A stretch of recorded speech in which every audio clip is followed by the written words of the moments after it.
القضيه ديالي ما تسالتش هنا، مازال طويله. القضيه ديالي خوتي ما تسالتش هنا، مازال طويله، ومازال اللي عنده شي يعطيه، وانا تحت امر المحكمه.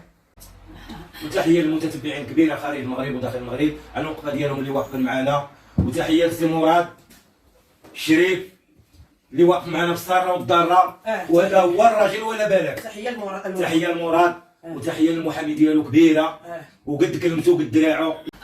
الله يحفظكم. حنا ضد الحضره، حنا ضد الحضره مشاهدينا الكرام، لا للحضره ولا للتعدي. هاد السيده بدويه مسكينه، علاش غيحضروا على هاد الناس؟ علاش؟ شنو دارت هاد السيده مسكينه؟ شنو دارت؟ تحقرت اخوتي المتتبعين، تحقرت.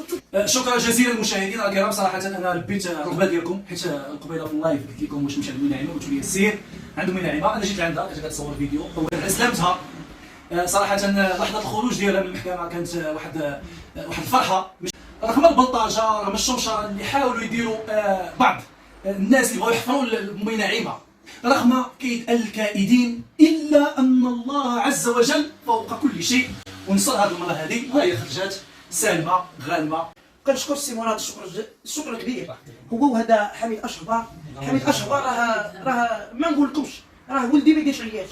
اختي عزيزه الله يكبر بها، وخوتي اللي في الخفاء ما باينينش معايا، معاونني وساندني وتيقولوا لي احنا معاك في السره والضره. وتنشكر السي مراد اللي وجه لي جوج المحاميين. والبارح وقيلا باش عيطتي لي قلت لك شوفي، قلت لك حنا عندنا أمي نعيمه وحده، ديما كنقول لكم المغاربه رغم ان عندها اخطاء، رغم انها كدير بزاف ديال الحوايج خايبين، لكن كدير عاوتاني شي حوايج زوينين. تفكروا الحوايج الزوينين اللي دارت، تقولوا لي شنو دارت؟ راه ضحكاتكم، صنعت لكم الفرجه، علمت شي وحدين يطيبوا، ولاتنا الجماليه ديال الباديه ديال المغرب، ولاتنا الدجاج كيفاش كيتقلى في الزيت.